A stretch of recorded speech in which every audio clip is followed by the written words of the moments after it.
Hi everyone. Welcome to today's webinar on Introduction to Probability, which is going to be our third webinar in the webinar series of Advanced Descriptive Statistics and Probability. So this webinar series uh, is a part of Foundations of Artificial Intelligence, which is an initiative um, taken by Transform Tech.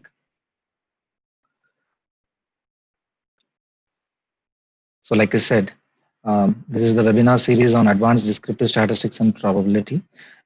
In that we have completed previous two webinars. One is descriptive statistics and another one is advanced descriptive statistics. This week, now it is going to be introduction to probability. So basically what is covered in this webinar. So I'm going to split this webinar into three parts, three segments, right? In the first segment, I'm going to slightly introduce everyone into, gradually introduce everyone into probability slowly, right? And then importance of counting. So which is going to be the first segment, right? In the first segment, we are going to get introduced into probability, the basic probability and the importance of counting, right? So the second segment is we are going to get into permutations and combinations. We'll be seeing examples in order to understand and differentiate between permutations and combinations. Um, Often people get confused between these terms. So we are going to see some examples from permutations and combinations. And after that, we'll be looking into how to calculate these permutation and combinations, right? The mathematicality. So we'll be talking about that. And in the third segment, I'm going to give you an intuition of what really is a probability and how we should see it, right? And towards that, we are going to talk about a normal curve, right? A normal distribution curve, right?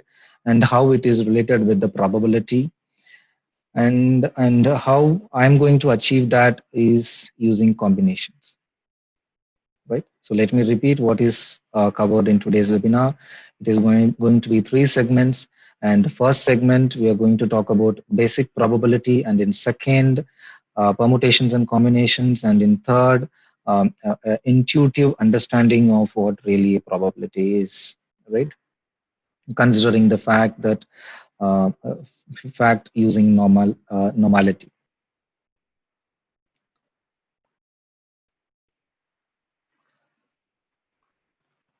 So basic overview of probability, right? So basic overview of probability.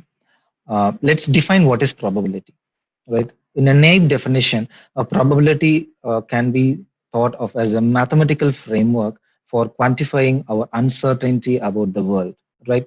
Quantifying something which is likely to occur or happen, right?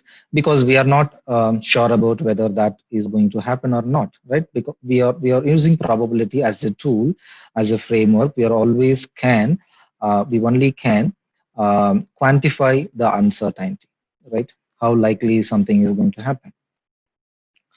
For example, let's say we are tossing a fair coin. I mean a fair coin, right? And what is the probability of getting heads, right? Let me tell you what I mean by fair coin and unfair coin in a moment. But before that, let's understand this example. Let's say we are tossing a fair coin, right? We are tossing a normal coin, which will have a head and a tail, right? And only one event can happen, right? Either we can get a head at a time or a tail in another time, right? But there is only one way, one possible way of getting happening, right? That event from happening. One, either we can get a head or a tail, right? Now the question is, what is the probability of getting heads, right? So how likely it is possible for us to get a head? So that is what our question is, right? So we'll be trying to solve this question later, right? Not now. as we get along into permutations and combinations after that. Again, probability, right? We'll be discussing after that.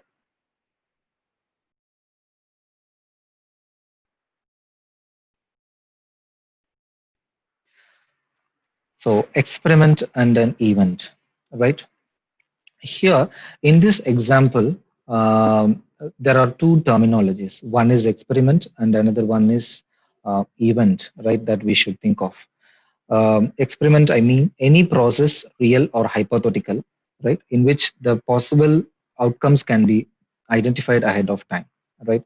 So in this example, I can say that tossing a fair coin is an experiment, right? Tossing a fair coin is an experiment, right? And event is a well-defined set of possible outcomes of the experiment, right? It is a well-defined set of all possible outcomes of the experiment, right? In here, it is the event could be probability of getting heads, right? So there are a few more examples for an event. Getting 5, rolling a dice when we roll a dice, right? Uh, let's say there is a 6-phase dice, right? We are holding in our hand, and every phase has a value in it, right? 1, 2, 3, 4, 5, all the way to 6, right?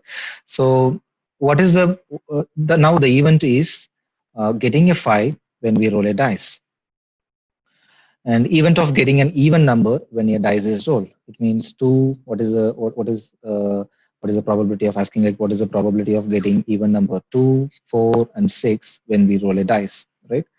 Now this getting an even number when a dice is rolled is going to be the event, right?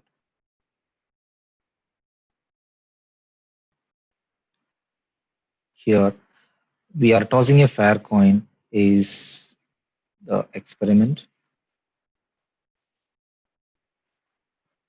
right? And what is the probability of getting heads? Getting heads is an event, right? Just to make the understanding concrete, right? I have written this.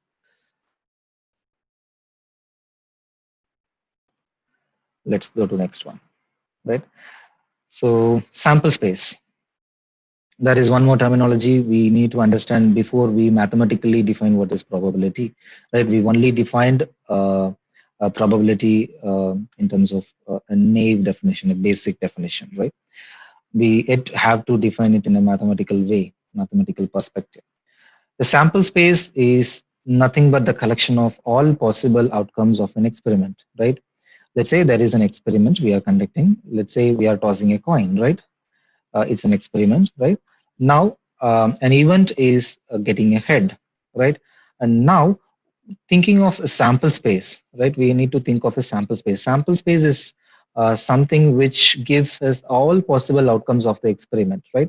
When we toss a coin, what are the possible outcomes that could be the sample space? What is the sample space of that tossing a coin experiment could be? Getting a head or getting a tail, right? And what if we toss the coin twice, right? We toss the coin twice. So in that case, what is the sample space could be, right? We can say that head head could be one possibility, right? And getting head and tail could be another possibility, and tail the first coin and the second coin, the second time tossing head, right? And tail tail is another outcome, right? So now this is going to be the sample space of tossing a coin twice, right? When we toss a coin one time, then sample space just includes either getting a head or getting a tail, right? And let's say it is a six-sided die which we are rolling, right? Then in that case, the sample space would be getting 1, 2, 3, 4, 5, 6, all the possible outcomes, right? And event, don't get confused with the event. Event is something like what even could be thought of getting even number of getting even numbers when we roll these dice, right? In that case, 2, 4, 6 is going to be the possible outcomes for that event, right?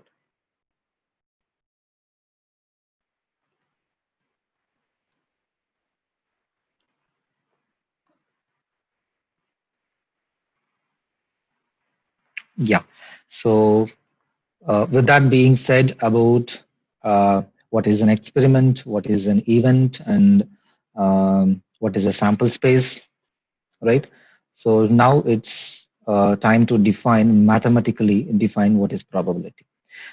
A probability measure, or simply a probability on a sample space, is a specification of numbers for all events A that satisfy axioms 1, 2, 3. Axioms is something which we propose, right? So let me redefine it again. A probability measure, or simply a probability on a sample space S, is a specification of numbers P of A for all events A that satisfy axioms 1, 2, and 3, right? So what are the axioms are, right? And there are three axioms, right? Axiom 1 and axiom 2 and axiom 3, right? And any experiment, right, for which we are defining the probability for should satisfy these three axioms. The first axiom is uh, probability of every event must be non-negative, right? It cannot be negative, right? It should be non-negative. In that case, we can put it like P of A is greater than or equal to 0. Probability of an event A from occurring is greater than or equal to 0, right? Definitely it is greater than or equal to 0. It is not going to be negative one, right? And axiom 2 states that when an event is certain to occur, right? If an event is certain to occur, then the probability of that event is 1, right? It means 100% probability, right? When something we are certain about, so certain about, then the probability of that event is going to be 1, right? And the third axiom goes like this, right? Um, the probability of all the events, right? All the events of an experiment is going to be a sum of all the individual probability of each and every individual event, right? So, and the events has to be disjoint, meaning mutually exclusive, right? One event happening shouldn't be dependent on another event, right? Both events should be independent of each other, right? So, so far so good. So, so we have defined probability, the basic probability, right? What really a probability means. We saw a naive definition of it, and we saw a mathematical definition of it, right? Now let's get into counting and its importance, right? Before getting the calculation part or calculation stuff of the probability with some examples, let us intuitively think what is counting and what is the importance of counting in probability, right? In probability, will be most of the time we'll be coming across this terminology, which is frequency, right? We should be frequency means we will be counting things, right? We'll be counting objects, entities, right? So basically we do counting a lot, and here this counting is going to be very important for probability, right? And probability by definition, again, this is the third definition I'm giving, right, is the frequency at which some event happens out of a greater number of outcomes, right? Let's say there is an event an event is happening, right? And there are total number of outcomes for that experiment, right? And there is an event which is happening out of that experiment, right? Then the probability could be defined as whatever the frequency of that event is, right, the uh, divided by the total number of outcomes, right? I can give you an example for that. So let's say we are tossing a coin, right? Let's say we are tossing a coin. Then the sample space is going to be head, getting a head, and getting a tail, right? So now an event A means getting a head. Let me put H in terms of A, right, instead of A, right? Let's say what is the probability of getting a head, right? In this case, the total number of outcomes, right? The total number of outcomes, right, is going to be 2. And the frequency of some event happening is going to be 1 because there is only one head in the total possible list of outcomes, right? Then this is going to be the probability. Okay. We'll discuss more on that later, right? Now,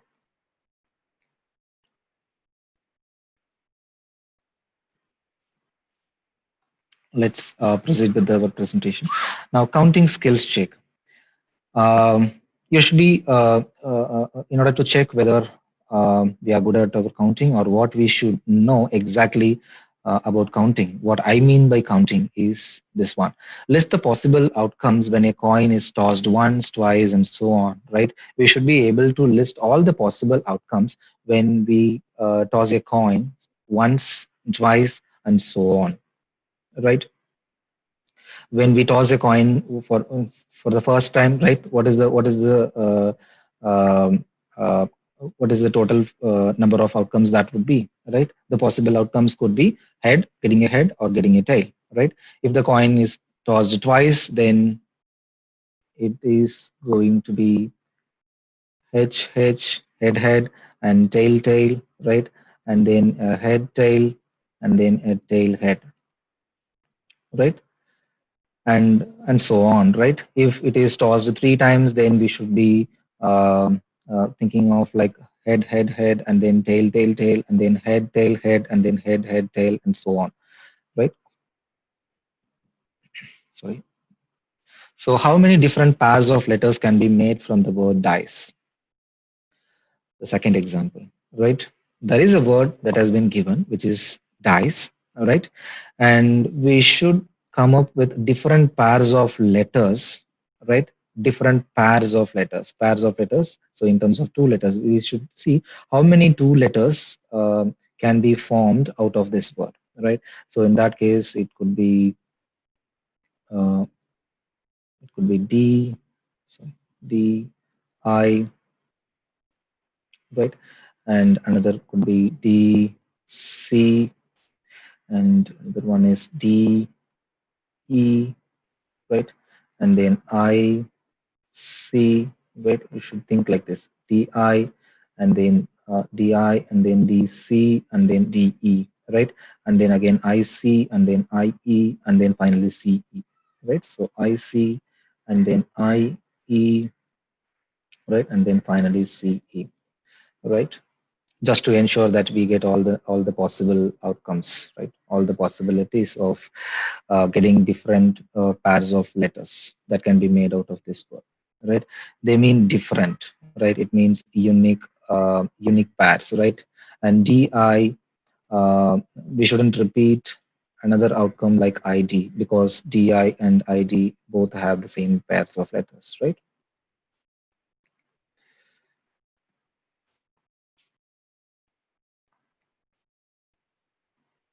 So let's move forward. So with that being said about counting and its importance, right, of having it inside probability. Let's now talk about permutations and combinations, right? So now the first segment is over. We defined what is probability, what a basic probability is, right? We defined it in 3 different ways: the naive way, mathematical definition, and third different way, right? In terms of the sample space, right? And we discussed about counting and its importance. Now let us get into permutations. So there are 2 terminologies that we are going to discuss in this segment, which is one is permutations and another one is permutation and another one is combinations. Let us not get confused between these 2 terminologies. right? Let me try to explain it slowly for you. Permutations is the number of different ways that a certain number of objects can be arranged in order from a larger number of objects, right?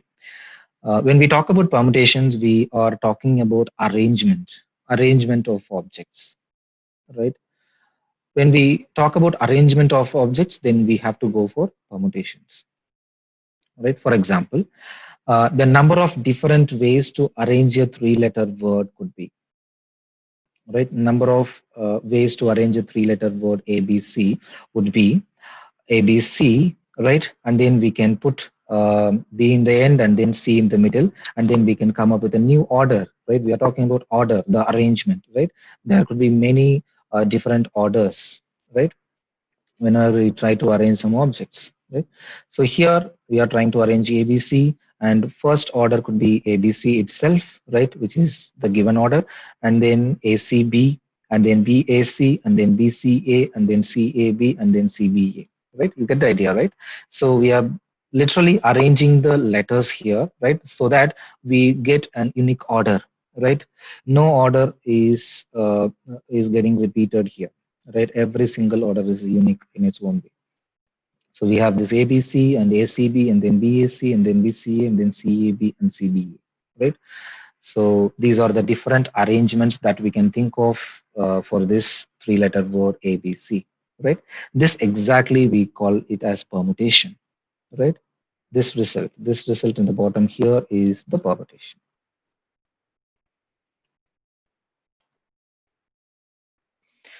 right?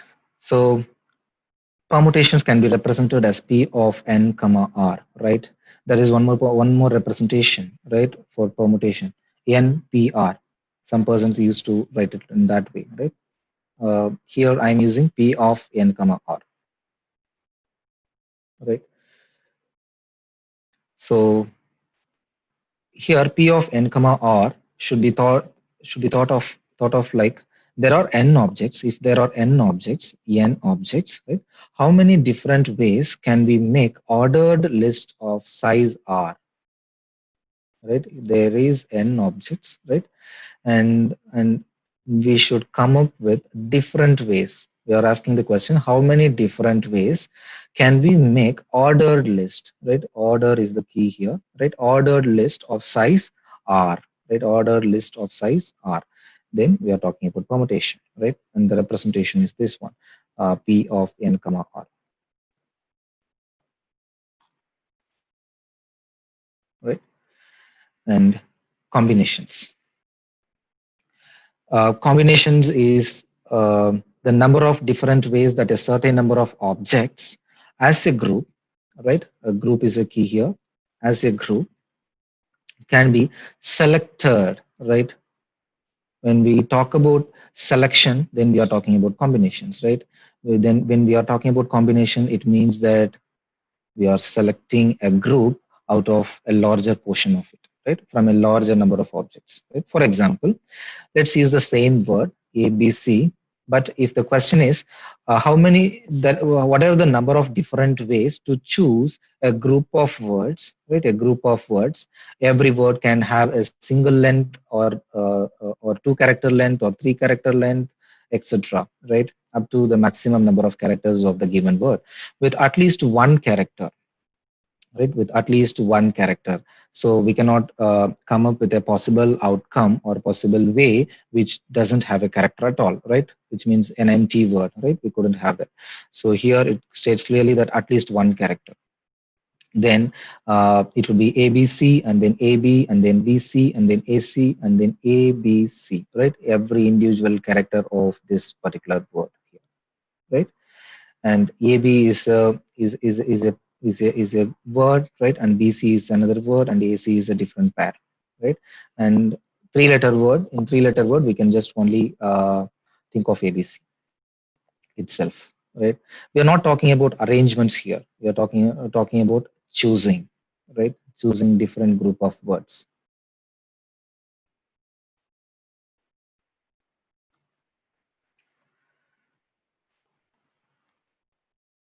right?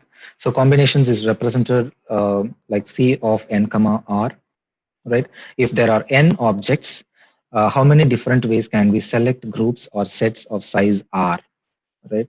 So that is this representation is all about. Let's see an example to understand the permutation and combinations, right? A horse race example. A horse race will include 10 horses. A horse race will include 10 horses. You are given two betting options, right? You are given two betting options.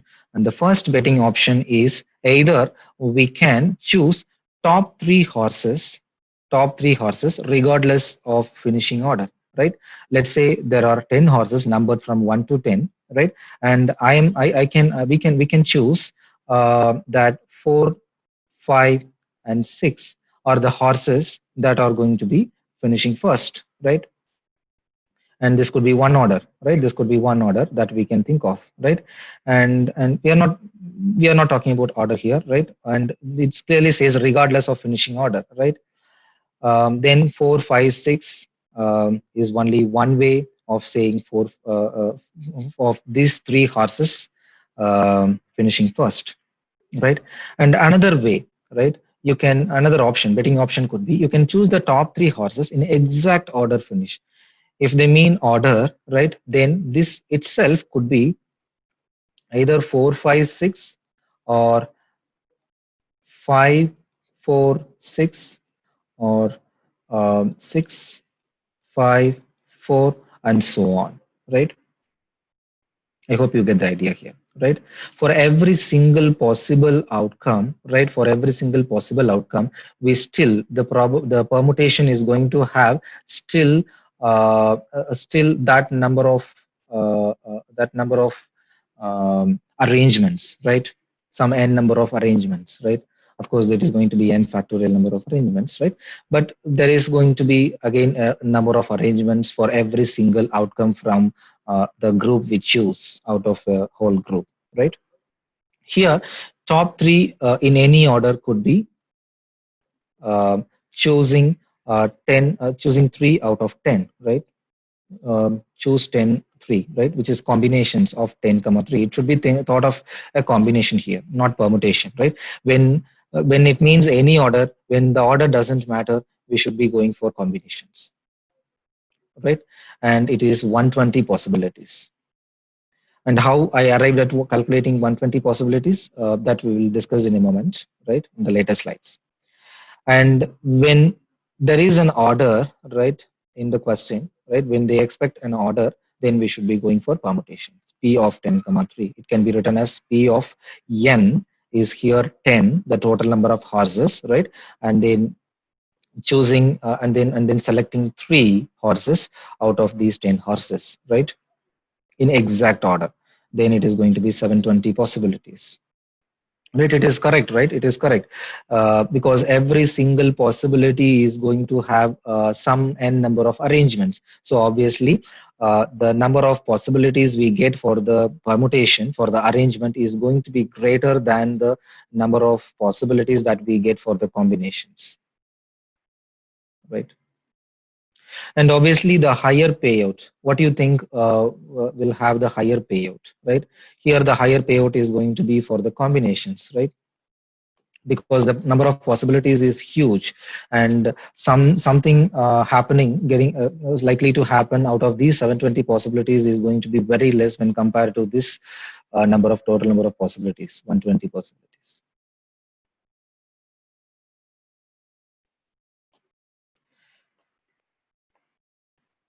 right? So in order to check whether you understood concretely about the permutation, which is the arrangement, and the selection, which is the combination. Let me post you a poll here, right? And Zoom participants can attend this poll, but unfortunately, Facebook users who are watching live could not take this poll, right? Let me wait for some responses for this poll.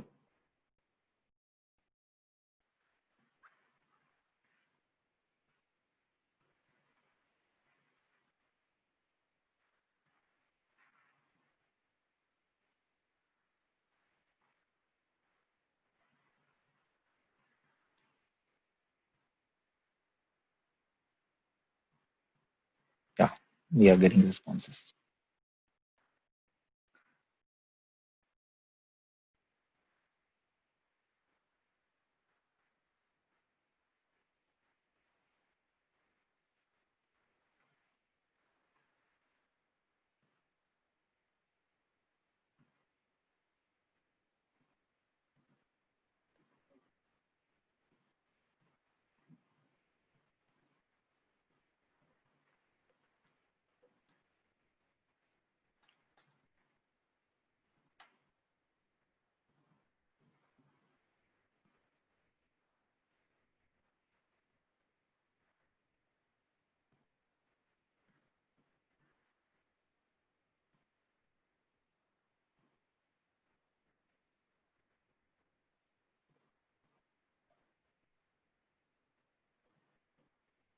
I think most of the persons, after seeing the second question, after answering the second question, will be trying to answer the first question. That would be in that way it would be very correct, very appropriate. Look for the keywords selection and order, right? Those are the keys. Really, those are the keys, right? When we are talking about selection, we are talking about combinations, straightforward. When we talk about order, right? When the order matters, we are talking about permutations.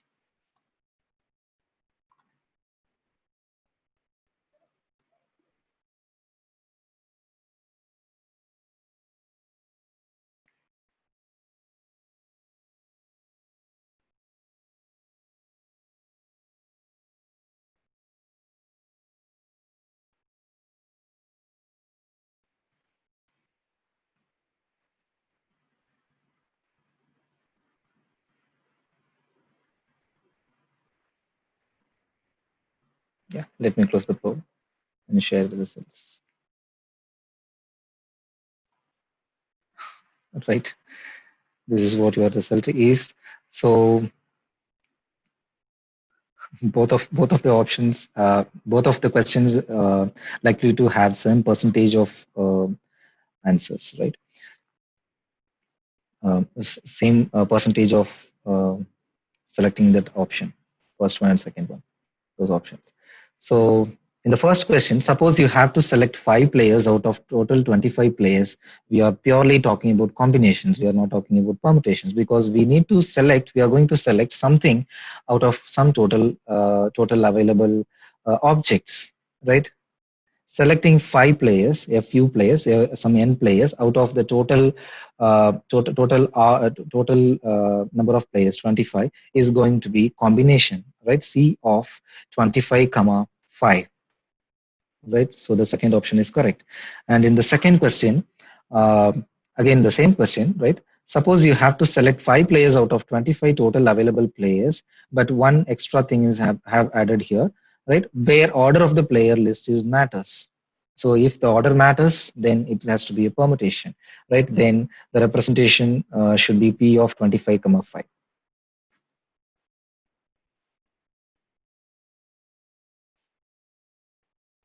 right? So let's look at the formula for combination here, right? C of n comma r, right? I have arrived at a calculation when I talk about this horse example, right? We arrived at a answer here, right? 120.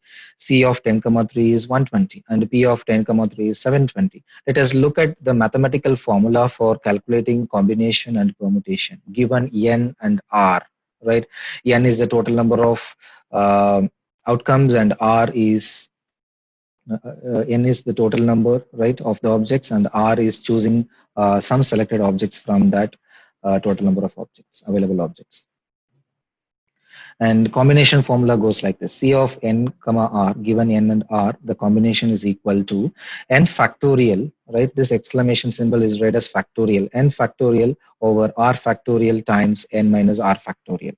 Here n is the number of things to choose from, right? And r is going to be the number of things that we chose, right?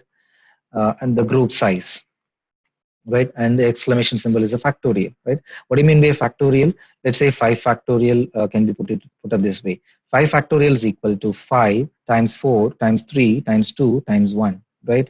n factorial, any factorial, right? Any factorial of n, a number n could be thought of n times n minus 1 times n minus 2 times n minus 3 and so on until we get a 1, right?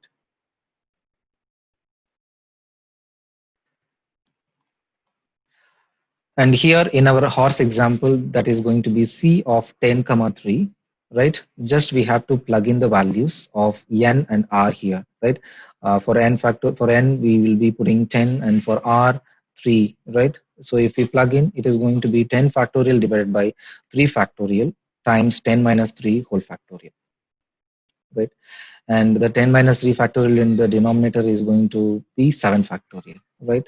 So if we expand this in terms of using the factorial, the 10 factorial is going to be 10 times 9 times 8 all the way down to 1. And if we expand 3 factorial, 3 times 2 times 1, and then product with 7 factorial, 7, 6, 5 all the way to 1, right? And these terms get cancelled out, right? And we are left with only these terms 10, 9, 8, and 3, 2, 1. So if we calculate that, it is going to be 720 by 6, which is going to be 120, right? Hence, the result of C of the combination of choosing 3 objects out of 10 is going to be 120. Right? There are 120 different ways in which we can choose 3 objects out of 10 objects. That is what we have to intuitively understand here, right?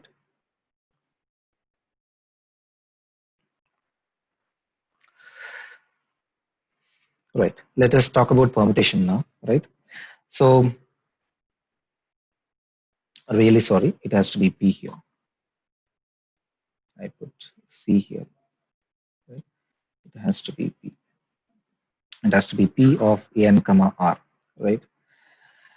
So P of n comma r, the permutations given n objects and r, right? Which we need to arrange, we need to select and arrange, right? Where the order matters is going to be n factorial divided by n minus r factorial. Whereas in combinations, there would be an extra r factorial, right? R factorial. Here it is not going to be an extra r factorial. It is just simply n minus r factorial, right? N factorial divided by n minus r factorial. And we know what is n here. N is the number of things to make the list about, right? And r is going to be the number of things which we list, right? Which we are going to order it out of n. And factorial, the exclamation symbol is the factorial, right? So again, if we take horse example and solve it, right? Sorry, really sorry, this all has to be P in terms of C, right? Wherever we see C is going to be, have to be R, have to be P, right? P of n comma R will be n factorial divided by n minus R factorial. And then if we just plug in 10 comma 3 there, we would end up getting 720, right? But this is the idea, right? We got 120 ways, different ways for selecting 3 objects out of 10, right? For selecting 3 horses from a group of 10 horses, available 10 horses, then 120 is going to be the total number of ways, right? Where the order doesn't matter, right? Where we doesn't worry about the order in which the horses, the selected horses is going to be listed, right? But whereas in permutation, the order really matters, right? Then 720 is going to be the result, right? Now let's talk about language of probability, right? Let's talk about something about probability. Let's have a little bit overview of probability again. Here, imagine an experiment, right? We are doing an experiment and we are rolling a die for 500 times, right? And you see 74 times we are getting fives, right? We are getting fives for 74 times, right? And what is the relative frequency would be? Relative frequency would be 74 out of that 500 times, right? Because this getting fives, in order to get a relative frequency, right, this 74 has to be divided by that 500, right? And we get 0.148, right? And however, provided if the die is fair, right? Provided if the die is fair, this is our assumption, right? This is our assumption, right? what we observe. What we have observed is out of 500 times we got 74 fives, right? Now, if we assume that the die is fair, it means that definitely the coin is a good coin, right? And there is equal number of probability of getting a head and getting a tail, right? Then that is the case. Then getting a five out of the all the possible outcomes, 1, 2, 3, 4, 5 and 6 for a dice would be 1, right? Because there is only one way in which we could possibly get 5, right? Then 1 divided by over the total number of possible outcomes, which is going to be 6, right? So 1 divided by 6, it is going to be 0.166.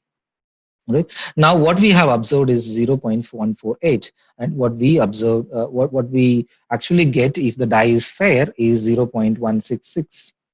Right, there is a deviation, right? There is a deviation, right? And if we use this 0.166 probability to count the total number of fives that we can expect for this 500 times rolling would be 83 fives. It is simply the product of 1 by 6, the probability times 500, right? Which gives us 83 fives.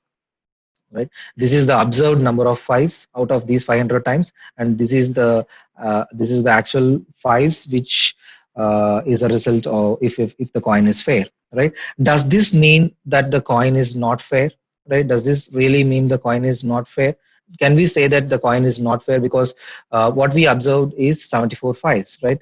Taking a coin and then tossing it for 500 times and counting how many times we get a 5, right?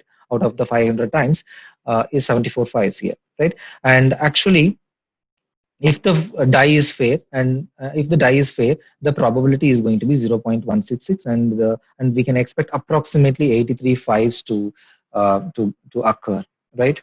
Then can we say that this die is not fair? Sorry, I'm talking about die. Sorry, mistakenly I told that it is a coin, right? So taking a dice and throwing it, right? Throwing out the dice, right, and counting how many number of fives you're getting, right? So does this mean that the die is biased? Die is not fair, right? The die is biased towards getting a 5, right, or against getting a 5, right? Does it mean like that? No. Here it is not. It doesn't say like that, right? Because we doesn't have enough evidence, enough evidence to say that our die is unfair, right? Maybe if we roll the dice for more number of times, right? For let's say 7,416 fives, and we are rolling the dice for 500,000, right? 500,000, 5 lakh number of times, right? If we roll our dice for 5 lakh number of times, 500,000 times, and if we see that we are getting 7,416 fives out of those 5 lakh rolls, right? Then we can say that the die is unfair. Here the evidence is so strong because the deviation is so strong, right? Even though the proportion is same, even though if you take the proportion, you would end up with getting the same proportion like we get in the previous slide, right? Which is 0.166, and it is going to be the same on 0.148, right? Even though we have increased the number of fives and the number of rolls proportionately with this one, right? With this 74 and 500, right?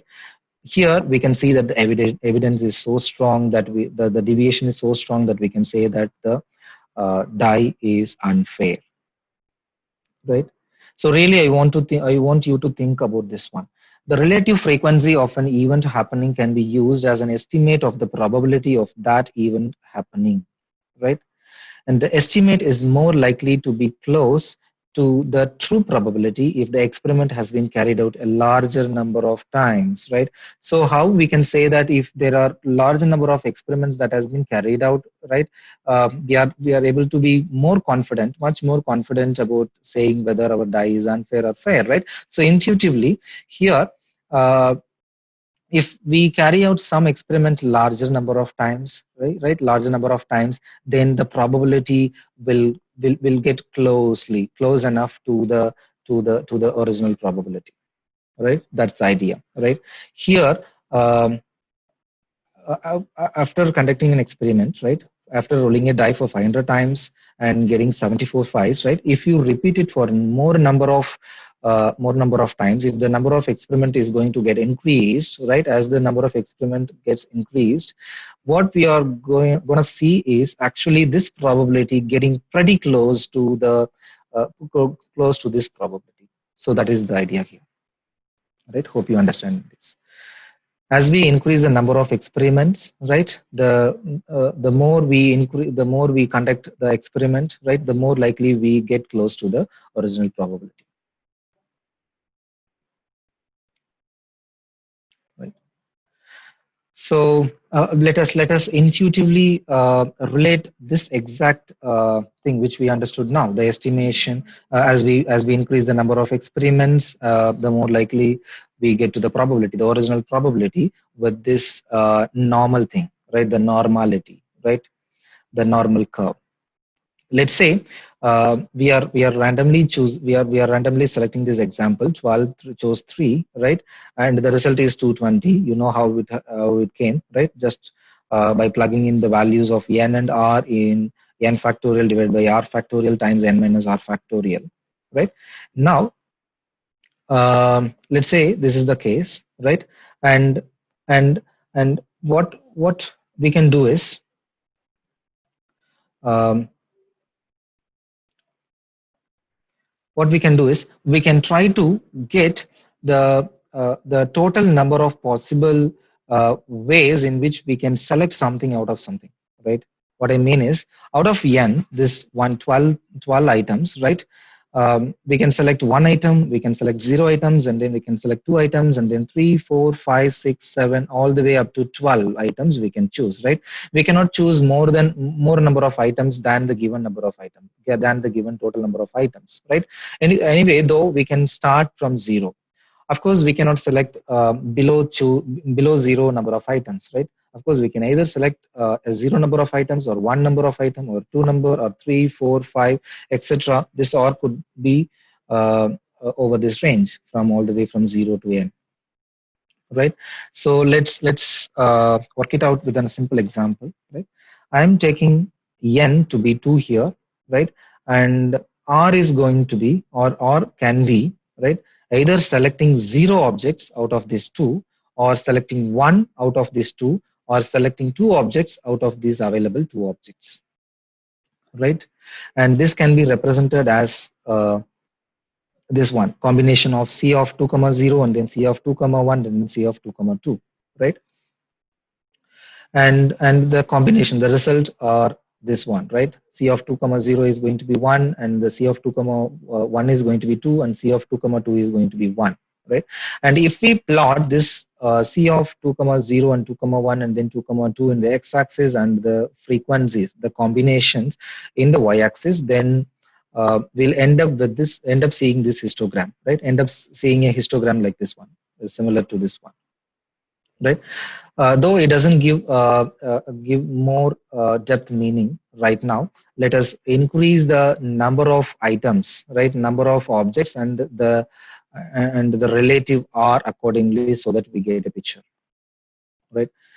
Here I'm increasing the number of items, right? The available items to be 5, right? And then obviously the selection can be 0, 1, 2, 3, 4, 5, till 5, from 0 to 5, right? And the result is going to be this one, right?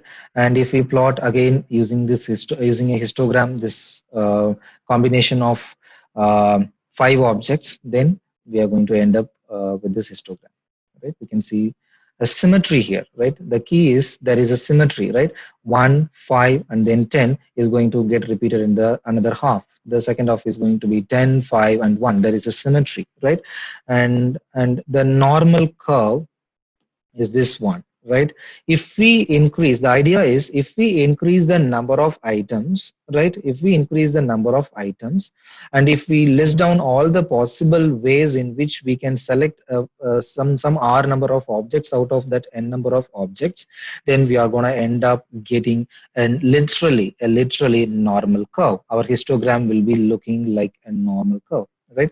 We can easily fit a normal curve over this histogram, right? This is nothing but the a line curve drawn, a smooth line over this histogram, right? Over this histogram, right? This is a normal curve, a bell-shaped curve, right? In which uh, in which most number of observation lies here, right, in the middle, right? So the idea is, right, the idea is, okay, we are increasing the number of objects, and we are relating it with the number of hours and the combinations, and we are trying to build it, we are trying to build a histogram, and then we are relating it with a normal curve, right? So what now, right? What is the idea behind that, right? If we increase the number of items towards infinity, let's say we are increasing the n, right, towards infinity, some greater number of items, right, some greater number for the number of items, then what we'll see is, we'll be seeing a smooth curve, a really smooth curve, really a smooth curve, which ends up being a normal curve, right? Which ends up being a normal curve, right?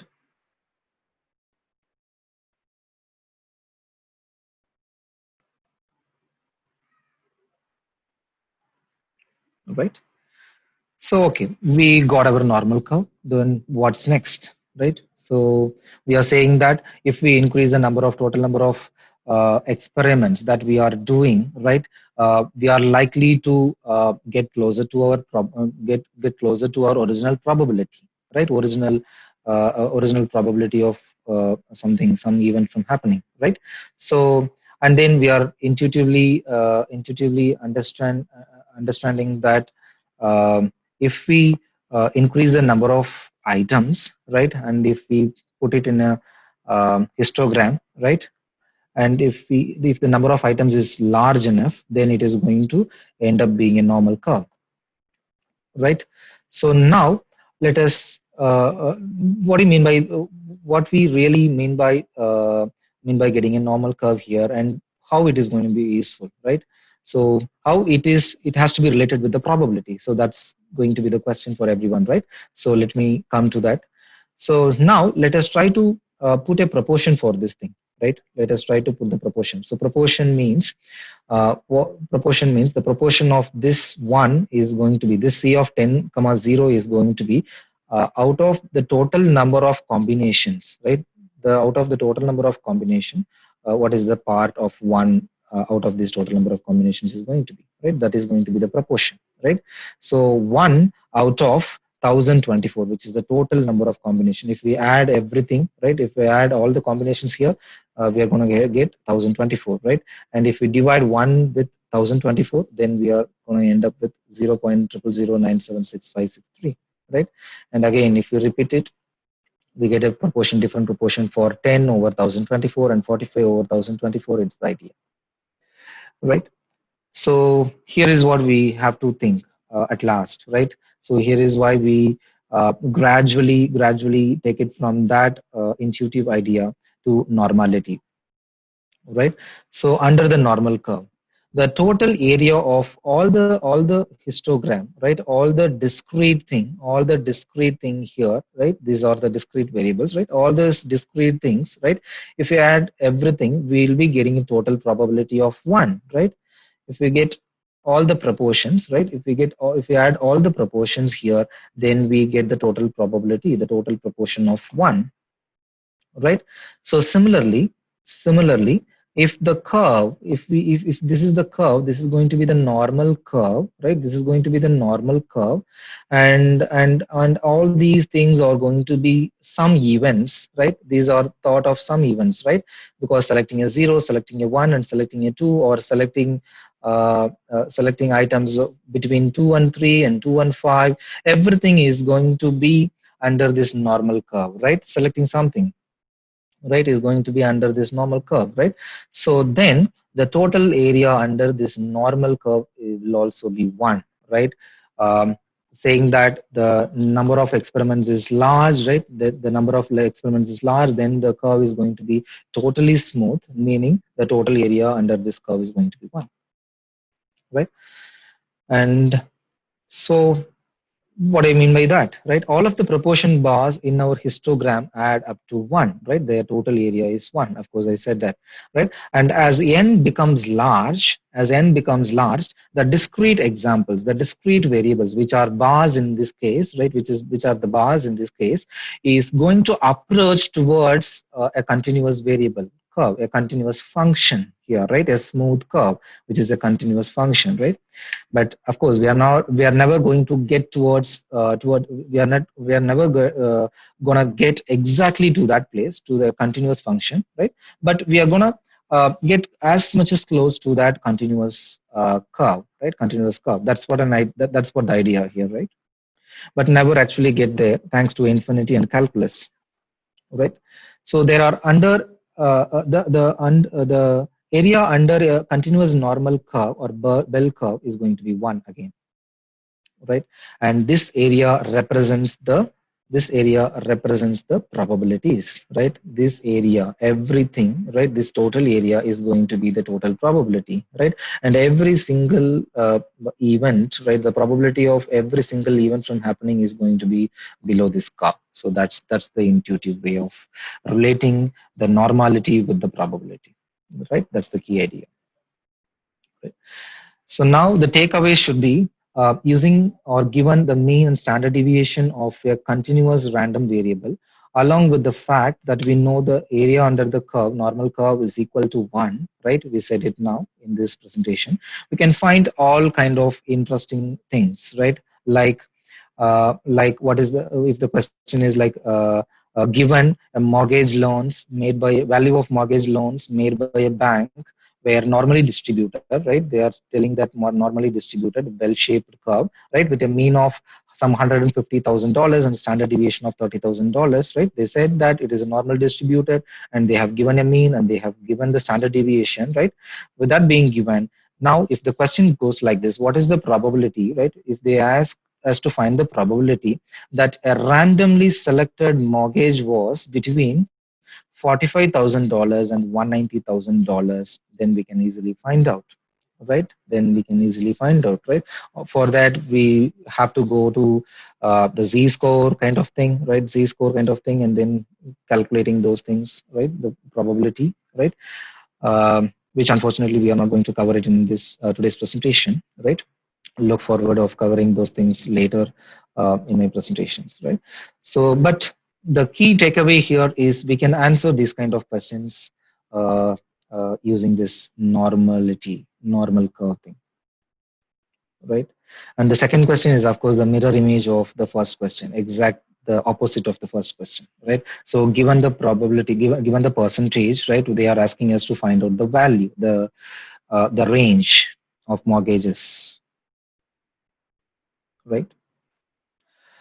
So we came to the end of the presentation, right? So before closing the presentation, let me um, post one more poll in order to check whether you understood um, whether you understood properly the third segment, right? You can see the poll.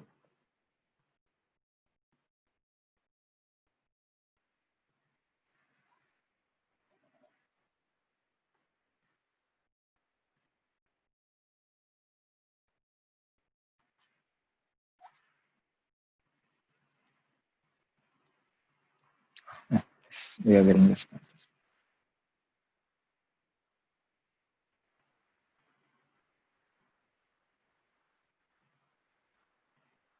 Yes, so far so good.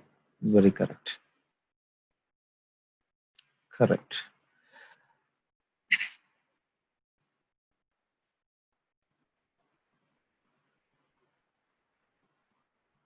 Right. 30 percentage polling have done. 35 percentage. 40 percentage. 45 percentage.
right? So we got nearly 65 percentage of votes. Let us close the poll now.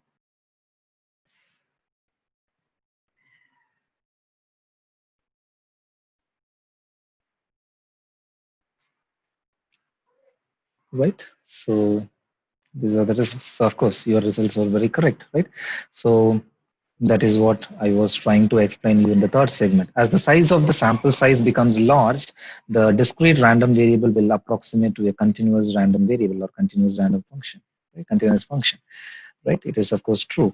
And the second one, the area under the normal curve is not the probability is wrong, right? It is the probability, right? Everything under the normal curve is going to be the probability, or we should see in that way as the probabilities, right? Distributed under the normal curve, and the total area under that normal curve, the total probability, right, has to be 1, not 10. So in this case, the answer is false, right, for the second question, right? So that's the end of the webinar. Thank you all for joining for this webinar, right? So let us see in the next webinar. Thank you so much.